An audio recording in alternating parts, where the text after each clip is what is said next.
lo que dice la Escritura acerca de Dios. Quiero que vayamos, por favor, a la epístola que escribió el apóstol Pedro en el capítulo 2. No, segunda epístola de San Pedro, capítulo 1, estaba al revés. Segunda carta que escribió el apóstol Pedro, capítulo 1, en el texto 16. Fíjese que el otro día una persona, ya era una persona adulta, iba manejando su carrito. Ya ven que los adultos normalmente traen carros deportivos, ¿verdad? Antes eran los chavos, ahora son los adultos los que traen carros deportivos. Entonces ya venía una persona adulta manejando su carro deportivo y iba a gusto, escuchando su música, y iba feliz. Cuando de repente en la parte de atrás comenzó a prender las luces de lo que trae la policía, una torreta se llama, sí, ¿verdad? Comenzó las luces y entonces cuando vio las luces y vio que no había nadie más que lo iba persiguiendo a él, entonces comenzó a acelerar para alejarse más, y la patrulla comenzó a perseguirlo y enseguida a usar las voces: oríllese por favor, atienda, no huya, y ahí lo iba intimidando para que se detuviera. Y él iba y se metió a la ciudad y iba por calles y hasta que de repente, sin conocer ya dónde andaba, fue y se metió en una privada. Y entonces ya no tuvo salida, la patrulla llegó, se atravesó y se bajó y le decía: bájese, y entonces no se quería bajar el señor. Hasta que al fin pues ya no le quedó de otra y se baja, ponga sus manos arriba, y ahí estaba, y llegó el policía y que le dice: ¿por qué huyó? Y entonces él le preguntaba: ¿viene usted solo, señor? ¿Qué le importa? Soy la autoridad. Entonces no, yo vengo, sí estoy solo.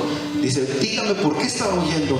Dije: ay señor, yo era felizmente casado, tenía una esposa hermosa, guapa, pero hace 25 años ella conoció a un policía y se fue con él, y yo creí que me lo venían a dejar.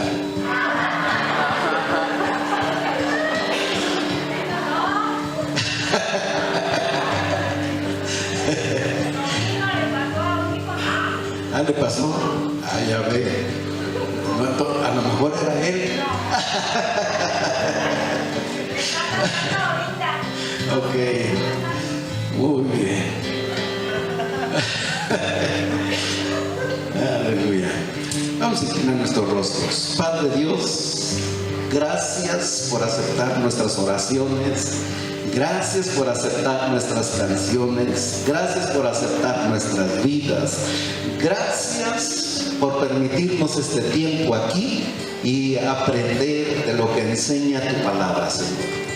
Amado Dios, sé que en lo poco que conocemos de ti, tú esperas que nosotros lleguemos a enamorarnos profundamente de ti, para que cumplamos lo que dice tu palabra, que por sobre todas las cosas te amemos, te sirvamos y, Señor, hagamos todo lo que está en tu corazón.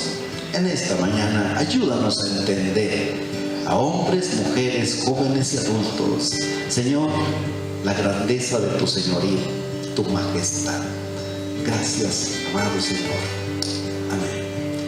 Dice el apóstol Pedro, segunda de Pedro 1:16, porque no les hemos dado a conocer el poder y la venida de nuestro Señor Jesucristo siguiendo fábulas artificiosas, sino como habiendo visto con nuestros propios ojos su majestad.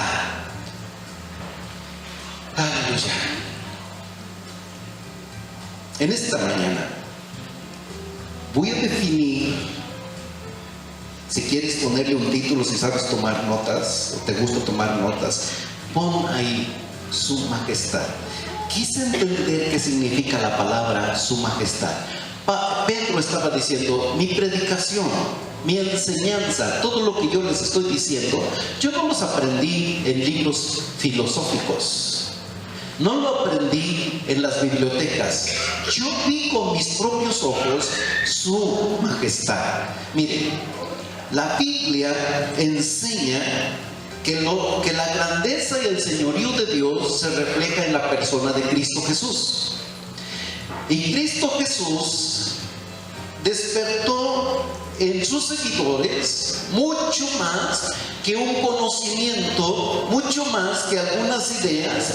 Él les compartió a ellos más allá de lo que los hombres podemos entender y ver acerca de Dios.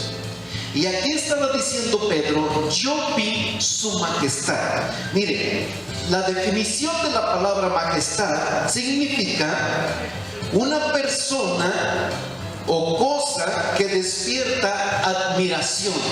Esto es su majestad. Una persona que despierta admiración. Si tú y yo nada más conocemos a Cristo Jesús, pero no nos ha despertado una admiración, no entendemos lo que es la gloria de Dios en la persona de Cristo Jesús.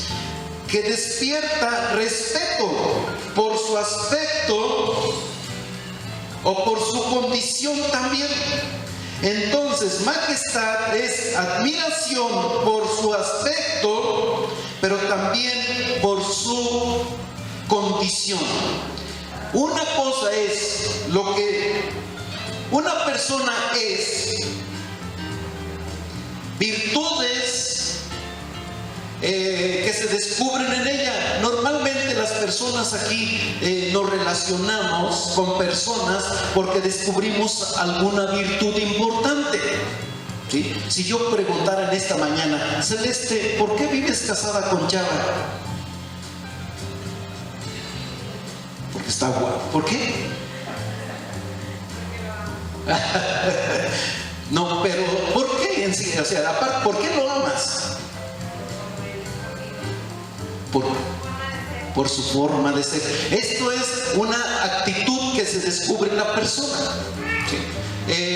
Si yo le dijera a Santiago, Santiago, ¿tú por qué quieres a tu hijo Santiago? Es parte de tu ser. Okay.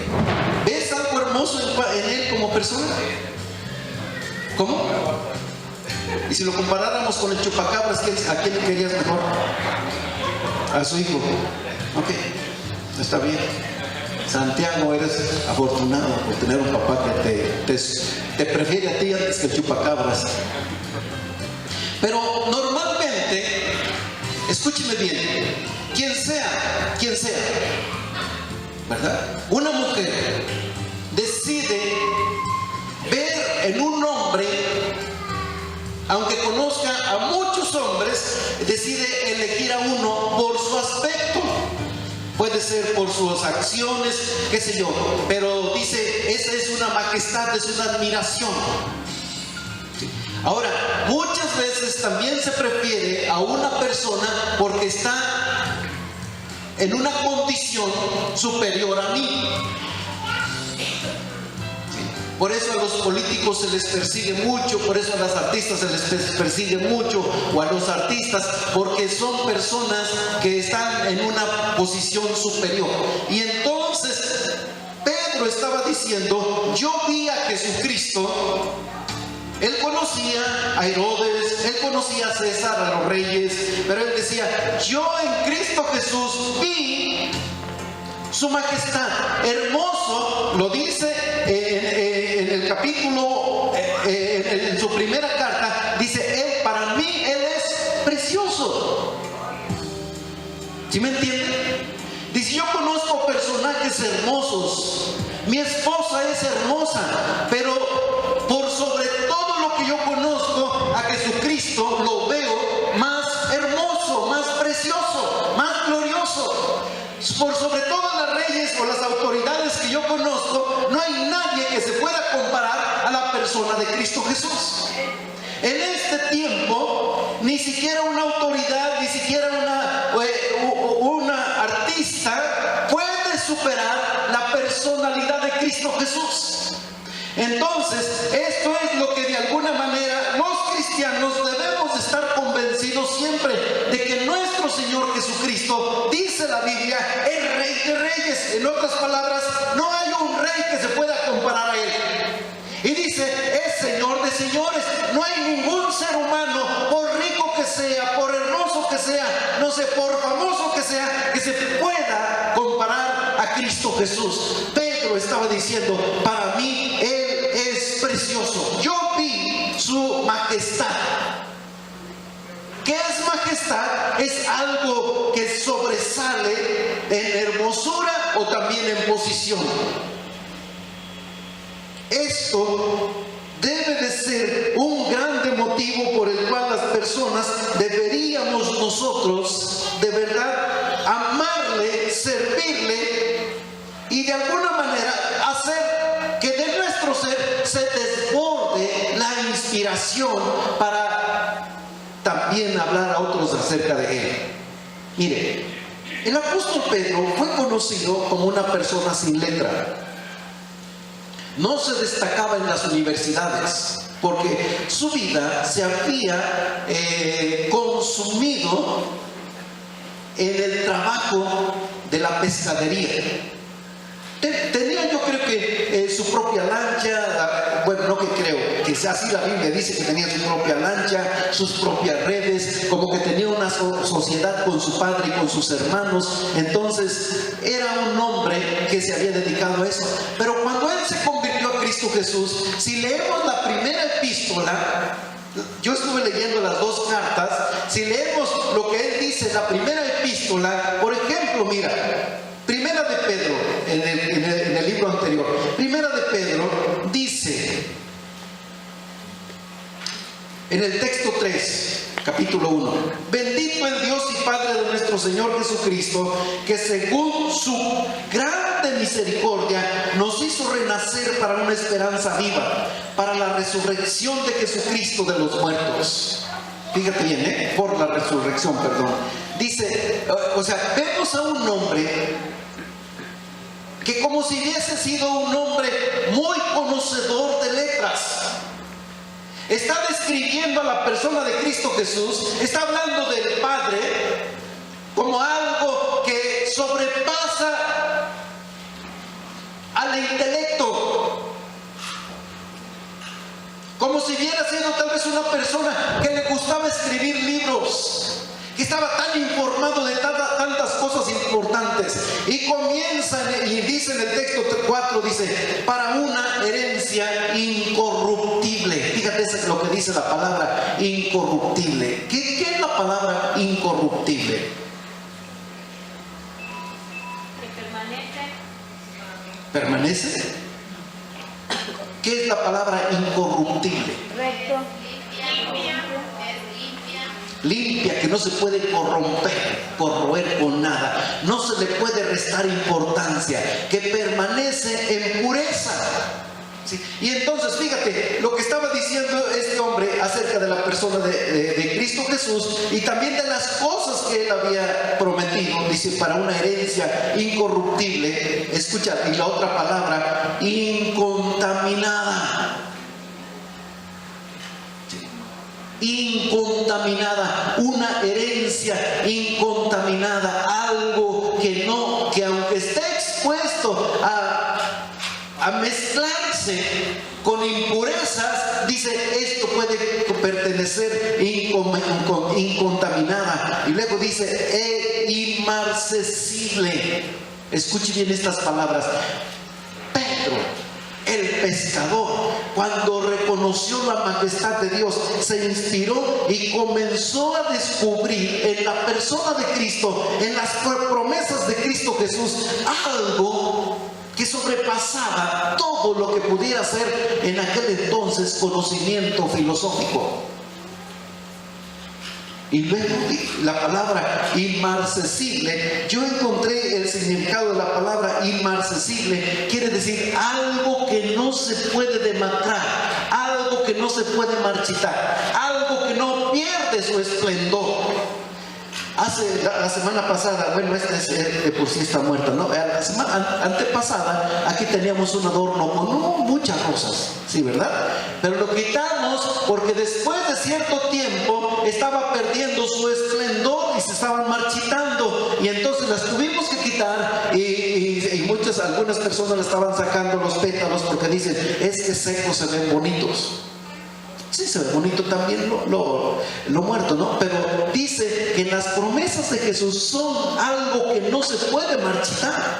Entonces, el apóstol Pedro estaba hablando de las promesas de Dios, ¿sí? Lo incorruptible, incontaminada, inmarcesible. Y así, por ejemplo, en el texto número 8 usa otra palabra: a quien amas, hablando de Cristo, a quien aman sin haberle visto, en quien creyendo, aunque ahora no lo vean, dice, ustedes se alegran con un gozo. La palabra es inefable. ¿Qué es inefable?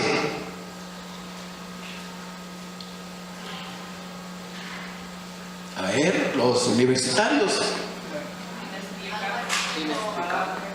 ¿Cómo? Inefable. Según el diccionario, quiere decir lo que no se puede explicar con palabras. Fíjense lo que estaba diciendo Pedro acerca de Jesucristo. Dice, ustedes aman a Cristo Jesús, creen en Él y se gozan con un amor que no se puede explicar. Ahí en el capítulo 5, texto 8, estaba el profeta Amós llamando al pueblo a que se arrepintieran, a que se relacionaran con Dios, a que reconsideraran su condición. Y dice textualmente en el texto número 8, dice, busquen al que hace las Pleiades. ¿Me escuchó? ¿Ya lo encontró? 5:8. Busquen al que hace las Pleiades y al Orión y a el Orión. Busquen al que vuelve las tinieblas en mañana. Busquen al que hace oscurecer el día como noche, el que llama las aguas del mar y las derrama sobre la faz de la tierra. Jehová es su nombre. Busquen a quién, a Jehová, pero que hace ¿qué? Las Pleiades y el Orión. ¿Sabe usted qué son las Pleiades y el Orión? ¿Sí? No es su vecino, en serio. Ni tampoco son los viejitos, la danza de los viejitos. Ni siquiera es el personaje más grande acá. Dice, busquen al que hace las Pleiades y el Orión. A ver, Job 9:9. Job 9:9. Les voy a hablar de la majestad de nuestro Dios, para que de alguna manera, entre más conozcamos de Él, más nos enamoremos y más podamos que la siga al pie de la letra. ¿Sí? ¿Y tú qué? Tú eres Piscis, tú eres Tauro, tú eres Leo, y bueno, ya están, tú eres Cáncer, y tú eres el alacrán y toda la cosa, ¿no? Entonces, por eso hay gente que dice, los escorpios son como alacranes, siempre andan buscando a quién picar, y bueno, todo yo por mi parte soy Leo, ¿verdad? Entonces, casi soy como un león y toda la cosa. Así detalles, ¿no? Ahora, Eve, ponme por favor, ¿cómo se ve de la Tierra el universo? A ver si me pueden cerrar esas puertas y me prendes la luz. ¿Ya está? Ok, así se ve de la Tierra el universo. Pásamelas por unas diapositivas. Nada más esa al principio. A ver, sígueme. Este lo quiero al último. Así se ve el cielo cuando uno le pone un poquito de atención con algunos binoculares, ¿sí? Ahí está.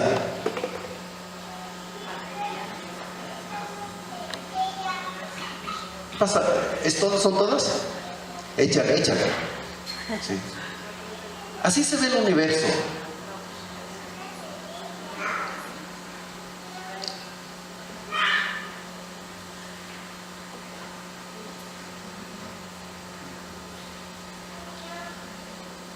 ¿Ya? Ok. Ahora, vuélvemele al punto azul. Ok. Ahora, mira.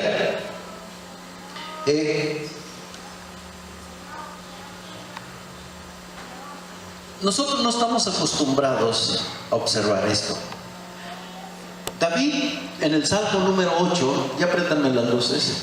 En el Salmo número 8, me dejas tantito, espérame, Cristian. En el Salmo número 8, David dijo esto. Dice, cuando yo veo los cielos, obra tus dedos, ¿sí? Cuando veo la luna y las estrellas, yo me pregunto, ¿quién es el hombre para que te acuerdes de él? No solamente eso, sino para que también vengas a donde él está, lo visites. Estoy tan sorprendido de estas cosas, ¿sí? Entonces, el universo nos da testimonio acerca de quién es Dios. El hombre, tanto aquí en la tierra, ¿no? Somos tan tontos que te dicen, este es Dios, te dan una imagencita, ¿sí? Una cruz, no sé, una foto como del, ¿cómo se llama el cantante michoacano? El Buki, ¿verdad? Este es Jesús, así es Jesús como el Buki. Y tú y yo tontos decimos, sí, así es Jesús. ¿No? Pero somos así, te dan uno de yeso, de oro, de plata, de piedra, y ahí estamos los tontos, venerándole y postrándonos y pidiéndole milagros y a cosas hechas por hombres. Ahora, hay gente que dice, ok, nosotros no adoramos cosas hechas aquí en la tierra, pero adoramos a los astros. Hay gente que adora a la Santa Muerte, hay gente que adora a los astros.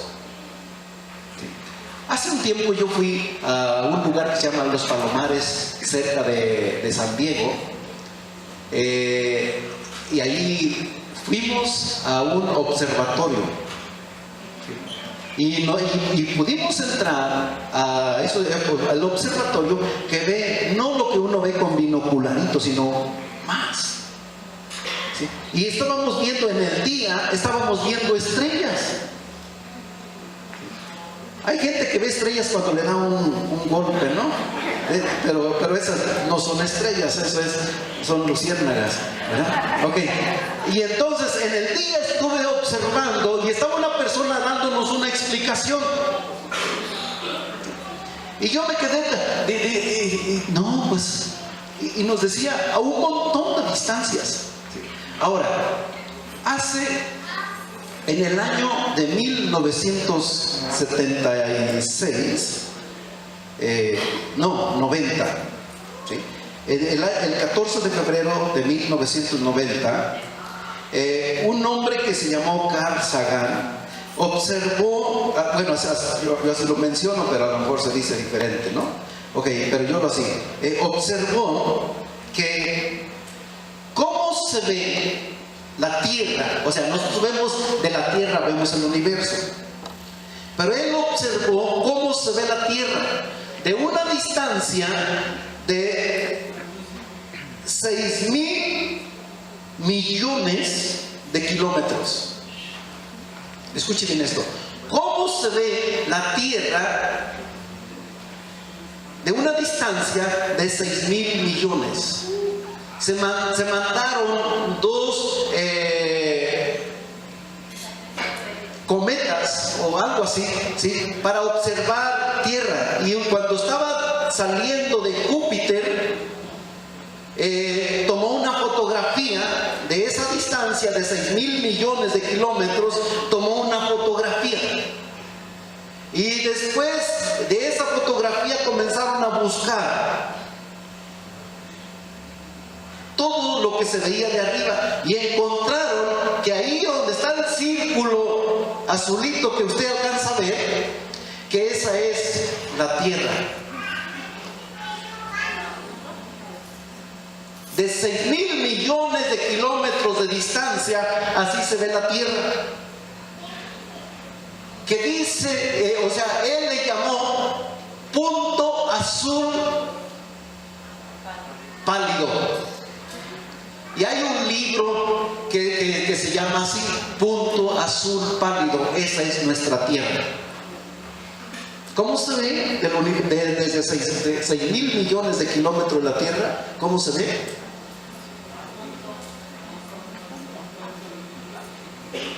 ¿Sí me entiende? Ahora, nosotros aquí, este hombre hizo una reflexión. Yo oí también algunas cosas de su reflexión, porque él se refiere, dice, aquí vivimos, debemos de cuidar nuestro planeta, porque no hay otro planeta similar al nuestro. Ya ve que han estado haciendo estudios que si en Marte había agua o no, había naturaleza o no, y ahí anda la gente descubriendo, queriendo descubrir, y que creen que sí hubo vida en millones de años atrás. Ahora, todo esto, gracias a Dios, nada más quería mostrarle cómo se ve de la Tierra hacia arriba. Sí, puntos. Y aquí las lecciones que le estuve hablando yo, que le estuve diciendo, el Orión, la Osa Mayor, las Pleiades. Entonces, todas estas cosas de las cuales la Biblia habla son, desde años atrás, los hombres han tratado de estudiar el universo y han conjugado y le han llamado así por nombres, porque ellos dicen esta es la Osa Mayor, porque lo relacionan con así de como trazan líneas, esta acá y parece una osa, y este parece el Orión. Entonces, ¿qué significado tienen todas estas cosas? El libro de Job es el primer libro que se escribió. Se cree que se escribió desde el tiempo del Génesis, y que algunos dicen que no se escribió en el tiempo de Génesis, sino de que antes de Génesis, porque el que escribió Génesis estaba describiendo lo que Dios había hecho, la inspiración del Espíritu Santo lo estaba haciendo así fue creado. Pero ya había gente cuando se escribió el libro de Génesis, nada más dice cómo se creó, cómo se formó y todo, cómo se escribió, ¿sí? Pero dicen, según estudiosos, que Job pudo haber vivido en el tiempo del Génesis, pero él escribió esto. Entonces ya la gente desde antes trataba de entender, y Job dice, él hizo la osa. No crea que está hablando de la osa de los osos, sino la osa del universo, ¿sí? Lo que estudian los astrólogos. Dice también el Orión fue la palabra Orión significa un conjunto de estrellas. La osa también es como un conjunto de estrellas que los hombres han puesto ahí, y se dice que el Orión está ligado con lazos de plata, porque yo lo estaba viendo allí en unas figuras, y sí se ven como unas nubes que unen de una estrella a otra estrella, y eso forma después lo que se llama el Orión. Las Pleiades es un sinnúmero de estrellas que se juntan también para los hombres los usan para sus conjunto de estrellas próximas a la esfera celeste, figuras convencionales determinadas. Y entonces Job estaba diciendo, ¿cómo es de grande nuestro Dios? Amós estaba diciendo, busquen al que hace las estrellas, búsquenlo a él. Ahora, La reflexión que hizo este hombre cuando conoció, cuando vieron la foto que le llamaron el punto azul pálido, él escribió estas palabras. Dice: eso es aquí nuestra tierra, nuestro hogar. En él están todos los que amamos, los que conocemos, de quienes hemos oído. Enseguida ve el planeta Tierra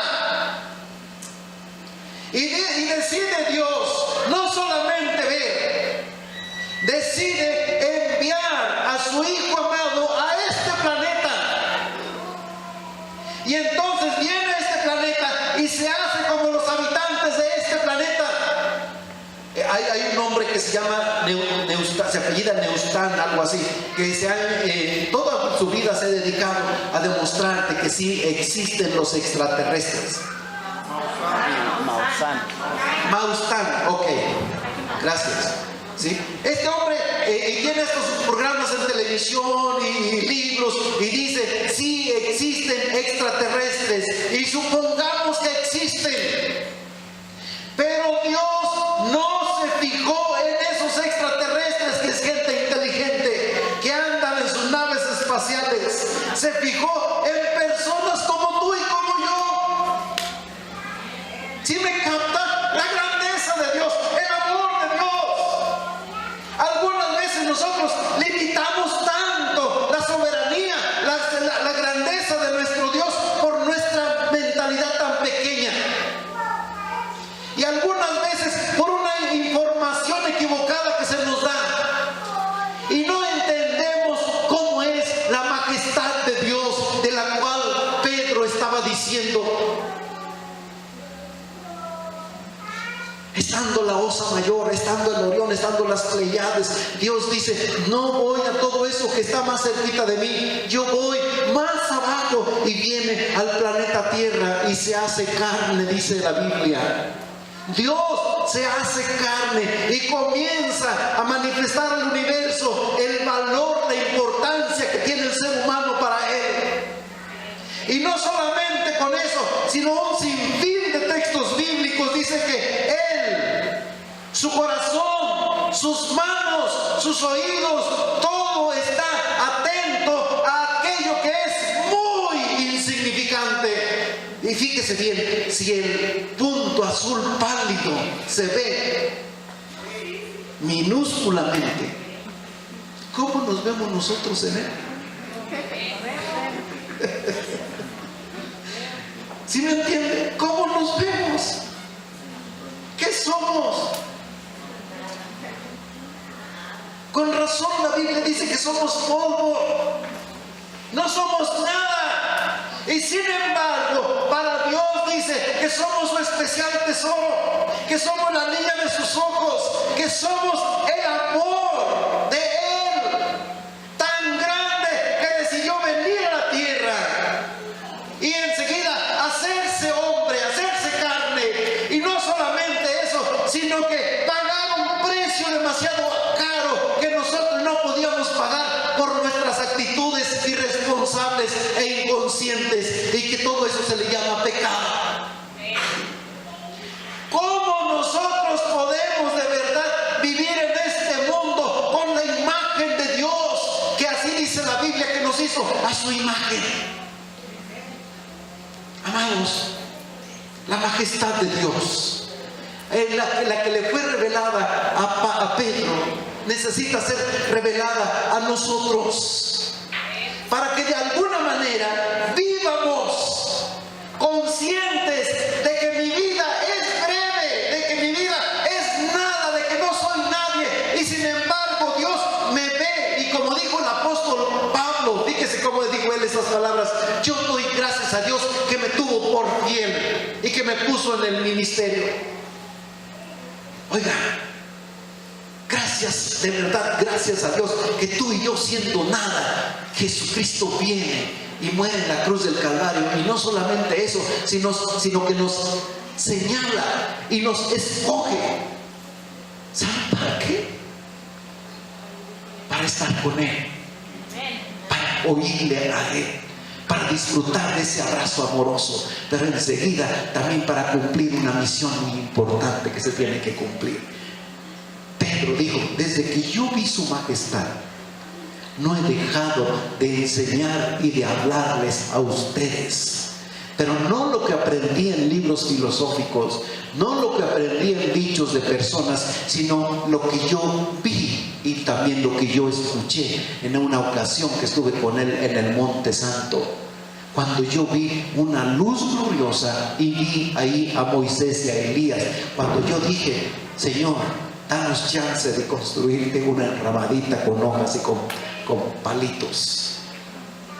Imagínate si Moisés y si Elías venían del tercer cielo, se iban a conformar con una chocita que le iba a construir Pedro.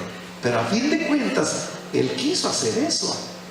Pero vemos personas que tenemos un vislumbre de la gloria de Dios y no hacemos gran cosa. No se nos despierta a nosotros poder hacer algo para Él o por Él. Y Dios dice: yo les revelo mi majestad, mi señorío y mi grandeza, para que de alguna manera dejen su miseria y se levanten y en espíritu puedan contemplar la grandeza y el señorío y la majestad, y después vivir en esta tierra como verdaderos hijos de Dios, como personas agradecidas y privilegiadas por esta soberanía, por esta majestad. Con razón, en la Biblia muchas veces nosotros no entendemos tantas cosas. Yo nunca había predicado de esto, pero entre más tiempo pasa, como que entiendo algunas otras cosas más que antes no había entendido y que sí las había leído, pero que no significaban mucho para mí.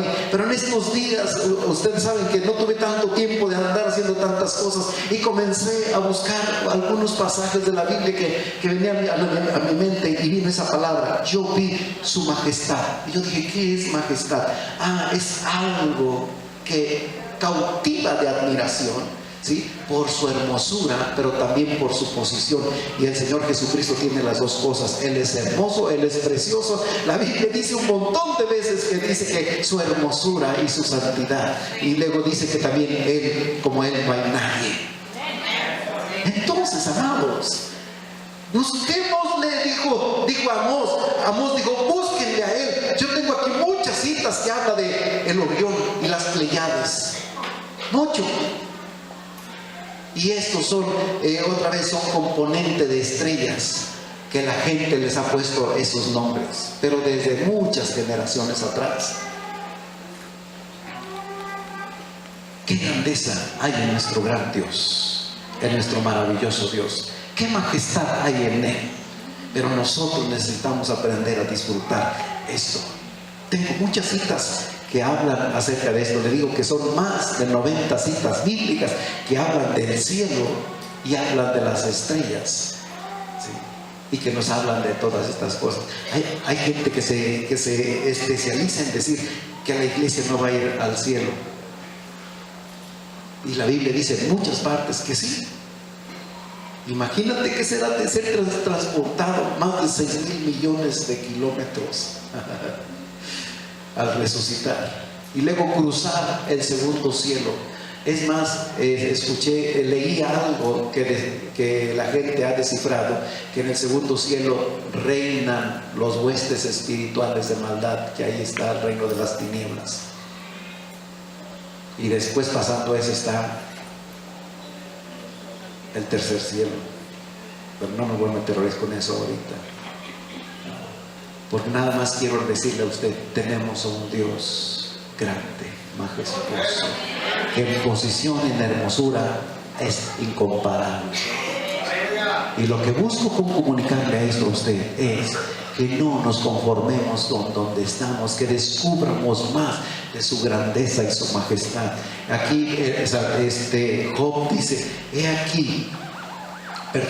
Job 9:10, Él hace cosas grandes e incomprensibles. Escuche bien esto: cosas grandes. Algunas veces nosotros, y qué bueno que nos podemos gozar, pero nos emocionamos de que si Dios sana a una persona, ¡ay, gloria a Dios! Es una cosa grande. Oiga, ante la grandeza de Dios, ¿qué es eso? Nada. Se hizo el universo. Algunas personas dicen, ay, es que Dios como que no me puede hacer un milagrito dándome un marido. Dios te puede dar como 10 maridos. Pero si no te da uno es porque sabe que te conviene. Porque algunas con uno no pueden. Ay, es que Dios no me puede dar un hijo. Y ahí están rogando a Dios por un hijo y hasta buscando maneras de tener un hijo. Hombre, Dios te puede dar como 1000 hijos. Pero los que tienen 1 o 2 con eso ya hasta los están matando porque no pueden con ellos. Hasta lo están corriendo de su casa. Lárgate, no te puedo ver, se quedan ciegos. Dios hace cosas grandes. Hizo el universo. ¿Qué será imposible que Dios pueda hacer en ti? ¿Habrá algo difícil o imposible en Dios que no pueda hacer en tu vida? No hay nada difícil, no hay nada imposible. Dice en muchas partes de la Biblia. Lo dijo el profeta Jeremías, lo dijo María cuando se le estaba hablando acerca de que iba a ser mamá. El ángel le dijo, es que no hay nada imposible para Dios. Y ella dijo, pues no lo entiendo, pero bueno, ni modo, que se haga su voluntad. Y aparece algo que nunca ha vuelto a aparecer ni aparecerá jamás. Si un día por ahí le sale una señorita preñada y que le diga, es obra del Espíritu Santo, yo no he tenido sexo con nadie. Mentira, no volverá a ver eso, solamente alguien fue así. Entonces ni tu nieta ni tu hija te vayan a engañar. Ok, Él hace cosas grandes. A ver, diga junto conmigo, Él hace cosas grandes. Porque Él es grande. Y luego dice la siguiente palabra, dice, incomprensibles. Hay algo que yo no puedo entender muchas veces. ¿Sabe qué es lo que no puedo entender? ¿Por qué Dios le salvó a usted siendo como es? No puedo comprender eso. La gente no lo entiende. Tú, el que eras, el que hacías, el que decías, y tú, pues yo no lo entiendo, pues tampoco yo. Incomprensibles. Hay muchas cosas que suceden en nuestras vidas que muchas veces nos preguntamos, ¿y por qué? ¿Y por qué a mí? Ahora yo le respondo, ¿y por qué no a usted? Cosas incomprensibles. Luego uno dice, yo estoy sirviéndole a Dios y me pasa, ¿y por qué a mí? Una tras otra. ¿Por qué? No lo entiendo. Pero si son cosas que Dios está haciendo, ¿saben qué? Que las haga. Eso decidieron muchos hombres en la Biblia. Muchos hombres en la Biblia dijeron, pues yo no entiendo. Abraham no entendía. Primero Dios él le pide un hijo y Dios se lo da. Y después Dios le dice, ahora mátalo. ¿No entiende usted? Abraham menos lo entendía, pues era su hijo. Si usted no lo entiende, que ni su familia era. Imagínate, el papá diciendo, ¿cómo? No lo entiendo. Pero si Dios lo está diciendo, entonces eso es lo que voy a hacer. Elías, cuando iba huyendo por la voz de una loca ahí en su ciudad, no, la voy a matar, y Elías huye y después se quiere morir. No entendía por qué enfrentó a 400 profetas de un demonio, y ante la voz de una mujer chismosa, ahí va huyendo y enseguida hasta se quiere morir, ya no quiere avanzar. Y no lo entiendo por qué. Y así hay un montón de cosas que han sucedido que son incomprensibles. ¿Sí? Y sin embargo, Dios sigue siendo Dios. Si tú estás pasando en una situación, ay, no comprendo por qué me está pasando eso. ¿Sabes qué? Algunas veces son cuestiones solamente para que conozcas más al Dios soberano, al Dios glorioso. Hay cosas que nos suceden a las personas que no son por casualidad, y no todas son por el diablo. Y algunas veces el diablo sí viene y nos hace pasar tiempos adversos, pero Dios lo permite para que en medio de esa adversidad le puedas conocer a Él. Yo una vez conocí a un hombre que se llamaba Fernando Farías, que vivíamos en la costa, y él cada mes tenía que ir a la Ciudad de México a tratar a su niña de leucemia. Ahí tenía que ir hasta la Ciudad de México para ser tratado. Y un día él dice que ya estaba cansado, ya estaba desesperado, y que se salió de la clínica donde se iban a tratar a su hija de tratamiento para la leucemia, y que se puso a caminar, y dice que pasó por un lugar donde se oía que la gente cantaba y eso, y entonces que se metió él y él siempre afirmaba que toda su vida ha sido de esa gente que se llama atea.